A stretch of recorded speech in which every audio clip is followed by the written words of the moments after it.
Manipur ki ahanba neuro patients ke amatangairaba specialized hospital neuro emergency trauma net multi speciality hospital singjai mathak tongtham likai da handuk chare hospital asna maruina BP stroke brain tumor lambi ki khudong thiba spinal disc prolapse spinal tumor amadi migraine chingba layengli hospital asida neuro ki layeng bar changba afaba makhal ki khusu khulai amadi machine marang kaida lei masina kokal mari lenaba tongan ba makhal ki anaba sing ningthina layengli lamdam masida neurosurgeon yamna tangariba maramna chingmadi arapa mafumdagi lakpa anaba sing neurosurgeon unanaba honabada awaba kya mayongdari masida sunatna matam tintana anaba layengna maram oraga khudong thiba kya su mayongdari masi punamakdagi kharado orabusu kananaba Dr. Parkinson Singh MCS Neurosurgery AIMS New Delhi na masamaki hospital asida pung kunmari leituna anaba sing layengli hospital asida ataba mamalda layeng batana OPD general amadi ICU beds operation medicine x-ray amadi lab ka mai lena basnasu ataba mamalda phangalli ngasi magdenshin biro amadi kudong saba singa silobiyo hena kubam road gidamak hospital asigi telephone number 7005534166 natraga 8974572154 da pau phabirak yagani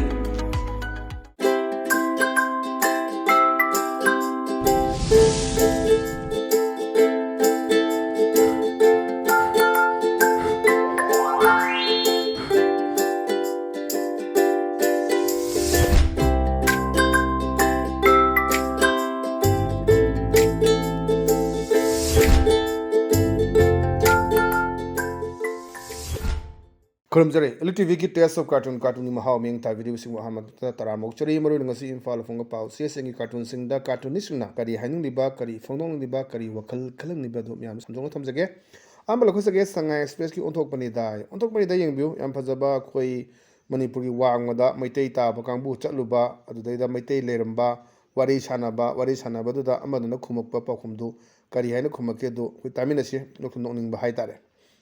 अगर मैं से ले खोंगल लेबने ना अदमान हंगे अखोई इम्फाल दगी लाकपनी मणिपुर की वांगमद लेबा मैते सिंगी खोंगल लिरकपनी सोमसु मैते नि सोंगी लेफम युमना मिंग हाइबियो न हाइ कान अमसारे आइदी इम्फाल दा कातु कानन तरुबदगी लेबे याददना सिदा लोटलग लेबनी अदुना हाइदोक यादे आई थुने सिगने ना करसु यावदब नते सुम लेबा मयाम सिंग से स्वाइदा फत्तबा थबक तोरमगा तोपा कोई मैते ताबा जगह सिंग दा लोटलगा दम तौरगा लेदबसु यावदे अदुमबा एगा BBS ना कयमा थेंगरम याय अदुदा पांझलगा अदुम सेमकपा याम फजबा कार्टूनी अदुम थोक्तब नते अखोय सिंगसे अखोय फत्तबा थौ तोरम मयाम दा लोटलुबा अदगी लोटलुरगा अदुम अफबा थबक तोरकपा फत्तबदुना अदुम रत्नाकरदगी बाल्मीकि ओनगिबा मयामा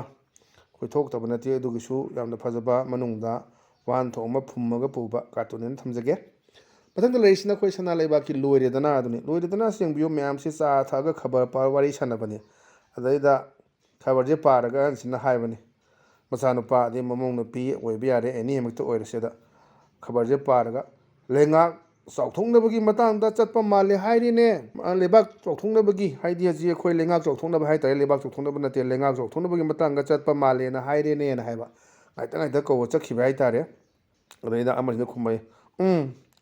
इरांग चौथोंनब ओइरमदना कोन अजिक्सी फेब्रुवारी की तांग मरीदा वासक लौगिबनी होई अदुना था में हंजले थानी फजलकदोरे मार्च की मरीदा थाम फाग्रे हजी अप्रैल की मरी हयंग हजिसिददी होई थानी फारनी हजि फाउदा करिगिनो एक्सपांशन तोबंगमदबसे मनुंगदा करी लेबनो हायसी बिहाइंड सिन कई लेबनो से म्यान हंगरिबनी करिगिनो लेंगाक पाइबसी अखोई मदुग धर्मदा खायरगा अदुगा नतगा जाति दा खायरगा अखोई अदुगी फम पहनगदरा मतिक चाबा मी मिनिस्टर एबंग अंगुदबा लेबा अंगाप अंगुदबा मदु खंदुनि दरका ओरिसे मोगी सेंटर की यकायंगा अदुना अदु तो मतमजु कुसिलक्तरे चाही मसिदा दुम थानी मे आदि दुम काइथोखरानी अखोई 27 द इलेक्शन नि तौदोसी अदुना मनुंग कई लेबनो फोंदोक त नंगाइता ले कौर मु चटपा ngakta ne mu तौबा दुनि हजु दिल्ली लेरी चीफ मिनिस्टर सु होम मिनिस्टर उनगरे अखोई की महिला की IRB बटालियन म लिंगबगी इन प्रिंसिपल यानरे खोनरे हाबा मयामा कोई पाउसे सिंग थेंगनबा लेरे हजि लेरिबे सुदी अखोई सेदा IRB की बटालियन हांगबा अदु तौबा डेवलपमेंट दु नते हजि लेरिबा सिचुएशन सी कमाइन तौदना सोल्यूशन पुरकदगे हाबदि कोक थादवनबदुनि दका ओरेसे करिना यासनकनी वर्ल्ड वार अखोई वर्ल्ड वार अहान बथोकी अनि सुबु थोकी अदुम वरी सानरा लोइसनगी करिनो अखोई चाही अहुम मे तांग कुलुम दोइनी ꯑꯗꯨꯅ ꯍꯟꯗꯛꯀꯤ ꯂꯥꯛꯀꯗꯧꯔꯤꯕ ꯃꯦꯒꯤ ꯇꯥꯡ 12ꯁꯤꯗꯗꯤ ꯑꯩꯈꯣꯏ ꯆꯍꯤ ꯀꯌꯥ ꯐꯥꯔꯅꯤ ꯆꯍꯤ 3 ꯆꯞ ꯆꯥꯅ ꯃꯄꯨꯡ ꯐꯥꯔꯗꯣꯏꯅꯤ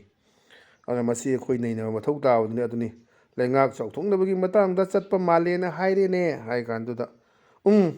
ꯏꯔꯥꯡ ꯆꯥꯎꯊꯣꯛꯅꯕ ꯑꯣꯏꯔꯝꯗꯅ ꯀꯣꯟꯅ ꯌꯥꯝ ꯐꯖꯕ ꯁꯤꯁꯨ ꯋꯥꯟꯊꯣꯛ ꯂꯩꯕ ꯀꯥꯔꯇꯨꯟꯅꯦꯅ ꯊꯝꯖꯒꯦ ꯃꯊꯪꯗ ꯂꯩꯁꯤꯅ ꯑꯩꯈꯣꯏ ꯄꯣꯛꯅꯐꯝꯒꯤ ꯕꯥꯂꯨꯍꯦ ꯑꯗꯨꯅꯤ ꯕꯥꯂꯨꯍꯦꯁꯤꯗ ꯌꯦꯡꯕꯤꯌꯨ ꯑꯩꯈꯣꯏꯒꯤ ꯁꯤꯗꯩꯗ ꯑꯩꯈꯣꯏ ꯍꯨꯔꯥꯟꯕ ꯆꯪꯕ ꯑꯗꯩ ꯀꯔꯤ ꯇꯧꯕ ꯃꯥꯟꯕ꯭ꯔꯥ ꯑꯗꯨꯒꯤ ꯁꯤꯟ ꯑꯃꯅꯤ ꯂꯩꯔꯤꯁꯦ ꯑꯗꯩꯗ ꯃꯗꯨꯒꯤ ꯃꯇꯥꯡꯁꯤꯗ ꯑꯩꯈꯣꯏ ꯅꯠꯇ꯭ꯔꯒꯅ ꯀꯔꯤꯅꯣ ꯃꯥ ꯄꯤꯅꯤꯡꯉꯤꯁꯤ ꯑꯩꯈꯣꯏ ꯊꯥꯡꯒ ꯄꯥꯏꯔꯒ ꯍꯨꯔꯥꯟꯕ ꯆꯪꯉꯛꯏꯔꯥ ꯀꯔꯤ ꯇꯧꯔꯤꯅꯣ ꯊꯨꯒꯥꯏꯕꯁꯨ ꯌꯥꯎꯔꯤ ꯑꯗꯩꯗ ꯃꯥꯅ ꯄꯤꯅꯤꯡꯉꯤꯁꯤ ꯀꯔꯤꯒꯤꯅꯣ ꯀꯤꯆꯟꯗ ꯆꯪꯉꯨ ꯍꯥꯏꯔꯤꯗꯤꯅ ꯑꯗꯨꯗ ꯒꯨꯔꯨ ꯒ꯭ꯌꯥꯁ ꯂꯩꯇꯗꯅ ꯉꯔꯥꯡꯗꯒꯤ ꯆꯥꯛ ꯑꯃꯇ ꯊꯣꯡꯗ꯭ꯔꯦꯅ ꯀꯤꯆꯟꯗ ꯆꯪꯉꯨꯗꯤ ꯀꯤꯆꯟꯗ ꯆꯥꯔꯒ ꯀꯩꯀꯩ ꯂꯩꯒꯦꯅ ꯍꯧꯖꯤꯛ ꯒ꯭ꯌꯥꯁꯀꯤ ꯐꯪꯅꯗꯕ ꯑꯋꯥꯕ ꯃꯌꯥꯝ ꯂꯩꯀꯥꯟꯁꯤꯗ ꯍꯨꯔꯥꯟꯕꯁꯤꯡꯁꯤꯁꯨ ꯑꯩꯈꯣꯏ ꯑꯇꯩ ꯊꯤꯗꯕꯤꯗ ꯑꯩꯈꯣꯏ ꯆꯥꯛꯇꯣ ꯂꯥꯝꯃꯝꯅꯤꯅ ꯀꯤꯆꯟꯗ ꯑꯣꯏꯅ ꯆꯪꯉꯒ ꯀꯩ ꯆꯥꯅꯕ ꯂꯩꯒꯦ ꯈꯣꯠꯀꯦ ꯌꯦꯡꯉꯨꯅ ꯍꯥꯏꯕꯗꯨꯅꯦ ꯑꯗꯨꯒꯤ ꯄꯣꯠꯇꯨꯅꯦꯕ ꯂꯩꯔꯤꯕ ꯄꯣꯠꯁꯦ ꯑꯗꯨꯅꯤ ꯑꯗꯨꯅ ꯑꯩꯈꯣꯏ ꯀꯤꯆꯟꯗ ꯀꯔꯤꯒꯤꯅꯣ ꯀꯤꯆꯟꯗ ꯆꯪꯉꯨ ꯍꯥꯏꯔꯤꯗꯤ ꯑꯗꯨꯅ ꯒꯨꯔꯨ ꯒ꯭ꯌꯥꯁ ꯂꯩꯇꯗꯅ ꯉꯔꯥꯡꯗꯒꯤ ꯆꯥꯛ ꯑꯃꯇ ꯊꯣꯡꯗ꯭ꯔꯦꯅ ꯌꯥꯝ ꯐꯖꯕ ꯑꯩꯈꯣꯏ ꯒ꯭ꯌꯥꯁꯀꯤ ꯑꯋꯥꯕ ꯍꯧꯖꯤꯛꯁꯦ ꯑꯗꯨꯝ ꯌꯥꯝꯅ ꯋꯥꯅꯕ ꯃꯇꯝꯅꯤ ꯑꯗꯨꯅ ꯍꯧꯖꯤꯛꯁꯦ ꯑꯩꯈꯣꯏ ꯒ꯭ꯌꯥꯁꯁꯤ 2,250 3,000ꯒ ꯌꯧꯏ ꯍꯥꯏ ꯑꯗꯨꯒ ꯃꯔꯨꯑꯣꯏꯅ ꯑꯩꯈꯣꯏ ꯀꯃꯔꯁꯤꯌꯦꯜꯒꯤꯁꯤ ꯐꯪꯗꯕ ꯄꯤꯊꯣꯛꯇꯕ ꯃꯁꯤꯅꯁꯨ ꯑꯋꯥꯕ ꯑꯃ ꯑꯣꯏ ꯍꯥꯏꯕꯒꯤ ꯄꯥꯎꯁꯨ ꯂꯩ ꯑꯇꯣꯞꯄ ꯁ꯭ꯇꯦꯠꯁꯤꯡꯗꯗꯤ ꯍꯣꯁꯇꯦꯜꯗ ꯀꯩꯗ ꯊꯣꯡꯕ ꯊꯣꯛꯄꯒ ꯑꯩꯈꯣꯏꯒꯤ ꯆꯥꯅ ꯊꯛꯅꯕ ꯄꯤꯕꯗꯨ ꯍꯥꯟꯅ ꯄꯤꯔꯝꯕ ꯆꯥꯡꯗꯒꯤ ꯍꯟꯊꯅꯗꯅ ꯃꯗꯨꯒꯤ ꯏꯁꯨ ꯑꯃꯁꯨ ꯑꯣꯏꯕꯒꯤ ꯄꯣꯠ ꯂꯩꯕ ꯌꯥꯎꯏ ꯑꯗꯨꯅ ꯍꯧꯖꯤꯛꯁꯤ ꯑꯗꯨꯝ LPGꯒꯤ ꯀꯔꯤꯁꯤ ꯑꯗꯨꯝ ꯏꯁꯨ ꯂꯩꯕꯗꯨꯅꯤ ꯑꯗꯨ ꯊꯝꯃꯒ ꯌꯥꯝ ꯐꯖꯕ ꯑꯗꯨꯝ ꯅꯣꯛꯅꯤꯡꯕ ꯀꯥꯔꯇꯨꯟꯅꯦꯅ ꯊꯝꯖꯒꯦ ꯃꯊꯪꯗ ꯂꯩꯔꯤꯁꯤꯅ ꯑꯩꯈꯣꯏ ꯍꯨꯏꯌꯦꯟ ꯂꯟꯄꯥꯎꯒꯤ ꯑꯁ ꯂꯣꯏꯔꯦ ꯍꯥꯏꯗꯨꯅꯦꯕ ꯑꯗ ꯅꯨꯄꯤꯁꯤꯅ ꯐꯖꯅ ꯐꯝꯊꯔꯒ ꯐꯦꯁꯕꯨꯛ ꯐꯥꯛꯇꯅ ꯌꯨꯇꯨꯕ ꯌꯦꯡꯗꯅ ꯅꯨꯡꯉꯥꯏꯅ ꯂꯩꯕꯗꯨꯅꯤ ꯑꯗꯨꯒ ꯃꯥꯏ ꯅꯨꯄꯥꯁꯤꯗ ꯍꯥꯏꯔꯦ ꯆꯥꯛ ꯂꯣꯏꯔꯕ꯭ꯔꯣ ꯑꯩꯈꯣꯏ ꯄꯥꯕꯨꯡ ꯑꯅ ꯍꯥꯏꯕꯅꯦ ꯑꯗ ꯃꯥꯅ ꯐꯖꯅ ꯈꯨꯗꯩꯒ ꯁꯦꯠꯂꯒ ꯁꯤꯗꯩꯗ ꯃꯥꯏ ꯅꯨꯄꯥꯅ ꯊꯣꯡꯖꯤꯟꯗꯒꯤ ꯑꯣ ꯂꯣꯏꯖꯔꯦ ꯋꯥꯆꯣꯏ ꯋꯥꯔꯦꯝ ꯇꯥꯕ ꯂꯣꯏꯕꯤꯗ꯭ꯔꯤꯕ꯭ꯔꯥꯅ ꯁꯨꯝ ꯊꯣꯛꯇꯕꯁꯨ ꯅꯠꯇꯦ ꯃꯁꯤ ꯑꯗꯨꯝ ꯊꯣꯛꯄ ꯌꯥꯎꯕꯖꯥꯠꯅꯤ ꯑꯗꯨꯝ ꯅꯨꯄꯤꯁꯤꯡꯁꯦ ꯑꯩꯈꯣꯏꯒꯤ ꯆꯥꯛ ꯊꯣꯡꯕ ꯍꯩꯇ꯭ꯔꯦ ꯑꯗꯒꯤ ꯀꯩꯅꯣ ꯇꯧꯕ ꯍꯩꯇ꯭ꯔꯦ ꯍꯥꯏꯅ ꯂꯦꯝꯅꯕꯒꯤ ꯄꯥꯏꯞ ꯑꯃ ꯂꯩꯔꯦ ꯑꯗꯨꯅ ꯑꯗꯒꯤ ꯑꯩꯈꯣꯏ ꯑꯗꯨꯝ ꯑꯣꯟꯂꯥꯏꯟꯗ ꯑꯗꯨꯝ ꯆꯦꯟꯕꯒꯤ ꯋꯥꯈꯜꯂꯣꯟ ꯃꯌꯥꯝ ꯑꯃ ꯂꯩꯕ ꯃꯌꯥꯝ ꯌꯥꯎꯔꯤ ꯊꯣꯡꯕ ꯍꯩꯇ꯭ꯔꯦꯒ ꯂꯦꯝꯅꯕ ꯀꯥꯡꯕꯨꯁꯨ ꯌꯥꯎꯔꯤ ꯑꯉꯛꯄꯅꯤ ꯑꯩꯈꯣꯏꯒꯤ ꯁꯣꯁꯥꯏꯇꯤꯁꯦ ꯌꯥꯝꯅ ꯐꯖꯕ ꯑꯗꯨꯒ ꯅꯣꯛꯁꯨ ꯅꯣꯛꯅꯤꯡꯕ ꯁꯣꯁꯥꯏꯇꯤ ꯑꯃꯗ ꯑꯣꯏꯔꯦ ꯑꯗꯨꯗ ꯌꯨꯝꯐꯝ ꯑꯣꯏꯔꯒꯅꯤ ꯑꯗꯨꯅ ꯃꯥꯏ ꯅꯨꯄꯤꯁꯤꯅ ꯐꯖꯅ ꯃꯣꯕꯥꯏꯜ ꯄꯥꯏꯔꯒ ꯐꯦꯁꯕꯨꯛ ꯄꯥꯏꯗꯅ ꯌꯨꯇꯨꯕ ꯌꯦꯡꯊꯅ ꯔꯤꯜ ꯌꯦꯡ ꯂꯩꯔꯀꯥꯟꯗ ꯃꯆꯥꯅꯨꯄꯥ ꯑꯩꯈꯣꯏꯒꯤ ꯃꯥꯏ ꯃꯄꯨꯔꯣꯏꯕꯁꯤꯅ ꯆꯥꯛ ꯊꯣꯡꯗꯕꯩ ꯃꯑꯣꯡꯅ ꯌꯥꯝ ꯐꯖꯕ ꯃꯊꯪꯗ ꯂꯩꯔꯤꯁꯤꯅ ꯑꯩꯈꯣꯏ ꯅꯥꯔꯣꯜ ꯊꯧꯂꯥꯡꯒꯤ ꯍꯋꯥꯗꯣ ꯂꯩꯔꯥꯡꯗꯣ ꯍꯥꯏꯕꯅꯤ ꯍꯋꯥꯗꯣ ꯂꯩꯔꯥꯡꯗꯣ ꯌꯦꯡꯕꯤꯌꯨ ꯁꯤꯐꯥꯏ ꯑꯅꯤꯈꯛ ꯄꯨꯂꯤꯁꯅꯤ ꯋꯥꯔꯤ ꯁꯥꯟꯅꯕ ꯑꯃꯅ ꯀꯩ ꯍꯥꯏꯒꯦꯗ ꯀꯔꯤꯒꯤꯅꯣ ꯇꯣꯂꯣꯞ ꯐꯪꯗ꯭ꯔꯒ ꯑꯩꯈꯣꯏꯅ ꯅꯨꯡꯁꯥ ꯌꯥꯏꯔꯤꯁꯦꯅ ꯑꯗꯨꯗ ꯑꯃꯁꯤꯅ ꯍꯥꯏꯔꯦ ꯃꯤꯈꯜ ꯃꯃꯥꯡꯗ ꯂꯤꯟ ꯃꯃꯩ ꯆꯨꯝꯂꯛꯄꯁꯨ ꯀꯅꯥꯅ ꯈꯪꯕ ꯍꯥꯏꯅ ꯃꯤꯈꯜ ꯃꯃꯥꯡꯁꯤꯗ ꯑꯩꯈꯣꯏ 13 ꯃꯟꯁꯅꯤ ꯃꯣꯏ ꯄꯤꯅꯔꯤꯁꯦ ꯇꯣꯂꯣꯞ ꯐꯪꯗꯕ ꯈꯣꯠꯇꯕ ꯍꯟꯗꯛꯀꯤ ꯑꯗꯒꯤ ꯀ꯭ꯔꯣꯔ 3,000 ꯍꯦꯟꯅ ꯑꯩꯈꯣꯏ ꯁꯤꯖꯤꯟꯅꯗꯅ ꯍꯟꯈ꯭ꯔꯦ ꯀꯥꯏꯅ ꯉꯁꯤ ꯄꯦꯄꯔꯗ ꯌꯥꯎꯔꯤꯗꯨꯅꯤ ꯑꯗꯨꯅ ꯌꯨꯇꯤꯂꯥꯏꯖꯦꯁꯟ ꯁꯥꯔꯇꯤꯐꯤꯀꯦꯠ ꯄꯤꯕ ꯉꯝꯗꯕ ꯐꯖꯅ ꯊꯕꯛ ꯇꯧꯕ ꯉꯝꯍꯧꯗꯕ ꯂꯥꯟꯁꯤꯅ ꯃꯔꯝ ꯑꯣꯏꯔꯒꯁꯨ ꯀꯔꯤꯝ ꯇꯧꯕ ꯉꯝꯍꯧꯗꯕ ꯑꯗꯨꯒꯤ ꯏꯁꯨ ꯂꯩꯇꯕ ꯅꯠꯇꯦ ꯑꯗꯨꯅꯤ ꯀꯩꯅꯣ ꯇꯣꯂꯣꯞ ꯐꯪꯗ꯭ꯔꯒ ꯑꯩꯈꯣꯏꯅ ꯅꯨꯡꯁꯥ ꯌꯥꯏꯔꯤꯁꯦꯅ ꯑꯁ ꯃꯤꯈꯜ ꯃꯃꯥꯡꯗ ꯃꯃꯩ ꯆꯨꯝꯂꯛꯄꯁꯨ ꯀꯅꯥꯅ ꯈꯪꯕ ꯍꯥꯏꯗꯅ ꯌꯥꯝ ꯐꯖꯕ ꯑꯗꯨꯝꯕ ꯀꯥꯔꯇꯨꯟꯅꯦꯅ ꯊꯝꯖꯒꯦ ꯃꯊꯪꯗ ꯂꯩꯔꯤꯁꯤꯅ ꯑꯩꯈꯣꯏ ꯄꯤꯄꯜꯁ ꯀ꯭ꯔꯣꯅꯤꯀꯜꯒꯤ ꯊꯔꯁꯗꯦ ꯊꯤꯌꯦꯇꯔꯤꯁꯅ ꯊꯔꯁꯗꯦ ꯊꯤꯌꯦꯇꯔꯤꯁꯤꯗ ꯌꯦꯡꯕꯤꯌꯨ ꯑꯩꯈꯣꯏ ꯑꯥꯗꯒꯤ ꯗꯦꯜꯂꯤꯗꯒꯤ ꯀꯧꯔꯒ ꯄꯥꯏꯔꯒ ꯈꯨꯗꯛꯇ ꯀꯧꯔꯒ ꯈꯨꯗꯛꯇ ꯀꯛꯑꯒ ꯆꯦꯟꯕꯗꯨꯅꯦꯕ ꯑꯗꯩꯗ ꯉꯁꯥꯏ ꯄ꯭ꯔꯖꯥꯁꯤꯡꯅ ꯎꯔꯒ ꯀꯩ ꯍꯥꯏꯒꯗ ꯅꯥꯎ ꯗ ꯁꯦꯟꯇꯔꯁ ꯔꯤꯃꯣꯠ ꯌꯦꯡꯉꯨꯅꯦ ꯁꯦꯟꯇꯔꯒꯤ ꯔꯤꯃꯣꯠꯁꯦ ꯁꯦꯟꯇꯔꯁ ꯔꯤꯃꯣꯠ ꯕꯇꯟ ꯏꯁ ꯑꯦꯛꯇꯤꯚ ꯑꯥꯏ ꯁꯄꯣꯖꯅ ꯃꯥꯏ ꯕꯇꯟꯁꯤ ꯌꯥꯝ ꯐꯩꯅ ꯈꯨꯗꯛꯇ ꯃꯦꯠꯄꯒ ꯈꯨꯗꯛꯇ ꯄꯥꯏꯁꯟꯒꯦꯅ ꯌꯥꯝꯅ ꯑꯩꯈꯣꯏꯒꯤ ꯂꯩꯗꯅ ꯈꯤꯇꯪ ꯊꯧꯅꯥ ꯂꯩꯕ ꯑꯃ ꯆꯪꯉꯤ ꯈꯤꯇꯪ ꯇꯧꯔꯝꯕ ꯑꯃ ꯆꯪꯉꯤ ꯈꯤꯇꯪ ꯑꯗꯨ ꯂꯩꯔꯤꯕ ꯃꯤꯖꯣꯔꯥꯝꯒꯤ CMꯅꯒ ꯍꯦꯛꯇ ꯄ꯭ꯔꯥꯏꯝ ꯃꯤꯅꯤꯁꯇꯔ ꯎꯅꯕꯗ ꯑꯩꯈꯣꯏ ꯍꯦꯛꯇ ꯍꯦꯟꯁꯦꯛꯀ ꯇꯧꯗꯅ ꯇꯧꯔꯤꯕ ꯑꯗꯨꯒ ꯑꯩꯈꯣꯏ ꯉꯁꯤꯁꯨ ꯌꯥꯝ ꯅꯨꯡꯉꯥꯏꯇꯦ ꯑꯗꯨꯕꯨꯗꯤ ꯌꯥꯝ ꯆꯝꯖꯕꯁꯨ ꯑꯣꯏꯔꯝꯕ ꯌꯥꯏ ꯏꯅꯤꯡꯊꯧꯒ ꯑꯩꯈꯣꯏ ꯑꯃꯤꯠ ꯁꯥꯍꯒ ꯎꯅꯕꯗꯨ ꯌꯥꯝ ꯀꯤꯕ ꯑꯣꯖꯥ ꯍꯦꯠ ꯃꯥꯁꯇꯔ ꯄ꯭ꯔꯤꯟꯁꯤꯄꯥꯜꯗꯨꯅꯒ ꯀꯧꯁꯜꯂꯒ ꯑꯩꯈꯣꯏꯒꯤ ꯅꯪ ꯂꯝ ꯍꯦꯜꯂꯤ ꯀꯩꯅꯣ ꯀꯥꯏꯅ ꯆꯩꯔꯛꯄꯒꯤ ꯃꯑꯣꯡ ꯃꯥꯟꯕ ꯈꯤꯇꯪ ꯒꯠꯁ ꯂꯩꯍꯟꯅꯤꯡꯕ MP ꯑꯃ ꯑꯣꯏꯕꯒꯤ ꯑꯗꯨ ꯇꯧꯍꯟꯅꯤꯡꯕꯒꯤ ꯑꯄꯥꯝꯕ ꯍꯧꯖꯤꯛꯁꯨ ꯁꯣꯁꯤꯌꯦꯜ ꯃꯦꯗꯤꯌꯥꯗ ꯀꯩꯗ ꯃꯌꯥꯝ ꯐꯣꯡꯗꯣꯛꯅꯕ ꯂꯩꯗꯨꯅꯤ ꯈꯤꯇꯪ ꯑꯩꯈꯣꯏꯒꯤ ꯁꯛꯇꯤ ꯂꯩꯕ ꯑꯃ ꯆꯪꯉꯤ ꯑꯩꯁꯨ ꯃꯤꯅꯤ ꯃꯥꯁꯨ ꯃꯤꯅꯤ ꯍꯣꯏ ꯃꯣꯏꯅ ꯑꯥꯗ ꯁꯦꯟꯇꯔꯗ ꯇꯧꯔꯨꯕꯒꯤ ꯑꯆꯧꯕ ꯁꯃꯨꯗ꯭ꯔ ꯑꯆꯧꯕꯗ ꯂꯩꯕꯅ ꯑꯆꯧꯕ ꯉꯥ ꯑꯣꯏꯕ ꯑꯩꯈꯣꯏꯅ ꯃꯆꯥꯗ ꯂꯩꯕ ꯃꯆꯥ ꯑꯣꯏꯕ ꯑꯗꯨ ꯑꯣꯏꯇꯥꯔꯁꯨ ꯉꯥꯗꯤ ꯉꯥ ꯆꯞ ꯃꯥꯟꯅꯩꯅꯤ ꯑꯗꯨꯅ ꯈꯤꯇꯪ ꯍꯣꯏ ꯃꯥꯏ ꯔꯦꯁꯄꯦꯛ ꯄꯤꯐꯝ ꯊꯣꯛꯄ ꯎꯠꯂꯀꯥꯟꯗ ꯃꯤ ꯑꯃ ꯑꯣꯏꯅ ꯈꯤꯇꯪ ꯑꯩꯈꯣই ꯒꯠꯁ ꯂꯩꯕ ꯍꯦꯛꯇ ꯇꯥꯁꯜꯂꯒ ꯐꯝꯕꯗꯨ ꯐꯖꯕ ꯋꯥꯠꯂꯤ ꯍꯥꯏꯗꯅ ꯃꯌꯥꯝꯅ ꯍꯥꯏꯅꯕꯗꯨꯅꯤ ꯃꯗꯨ ꯋꯥꯔꯧꯅꯤꯡꯉꯥꯏ ꯂꯩꯇꯦ ꯑꯗꯨꯅ ꯈꯤꯇꯪ ꯑꯩꯈꯣꯏ ꯂꯩꯔꯤꯕ ꯂꯤꯗꯔꯁꯤꯡꯁꯦ ꯊꯧꯅꯥ ꯂꯩꯕ ꯈꯣꯡ ꯊꯤꯟꯕ ꯉꯝꯕ ꯃꯃꯇꯥ ꯕꯦꯅꯔꯖꯤꯅ ꯇꯧꯔꯤꯁꯤꯅꯤ ꯍꯧꯖꯤꯛ ꯋꯦꯁ ꯕꯦꯡꯒꯣꯜꯗ ꯍꯧꯖꯤꯛ ꯀꯅꯥꯅ ꯃꯣꯗꯤꯅ ꯂꯥꯛꯁꯟ ꯉꯝꯕ꯭ꯔꯣ ꯉꯝꯗꯦ मागी चाकथुंग लौनी माई प्रजा क्यानो माई मिसिंग कईनो माई बजेट कईनो दो तौरगा कायथरक्तब ngam खुदिंग मा खोई बीजेपी की सरकार ngakta leyu gai leiru ponte south ता लेरी सिनी मैम से अदुम कांग्रेस दा पायर सुंगाई बीजेपी दा ngai सुंगाई लेबाक तुगी स्टेट खुदिमकता खोई कांग्रेस की लेंगाक त लोइमक लेगिनी हाबसे लेते अदुना स्वाइसिदा खोई कितंग थौना लिंजेल लेना तोहनेबगी अपामबदनी प्रजाना फोंदोयबसी अदुना जी माई रिमोट कंट्रोल जी फत्रा थाक नंबगा थाक पाइकेना सेंटर की याम फजबा शिशु हांतो लेबा कार्टून थमजगे अनंगसी दे अदुम बेली टीवी की टेस्ट ऑफ कार्टून की महाव मतंग सॉल्यूशन जरे मेंग ताविरु सुंबो अमकन खुरम जवलना काइनना बिया थंगनि जरी पिनेबिरसी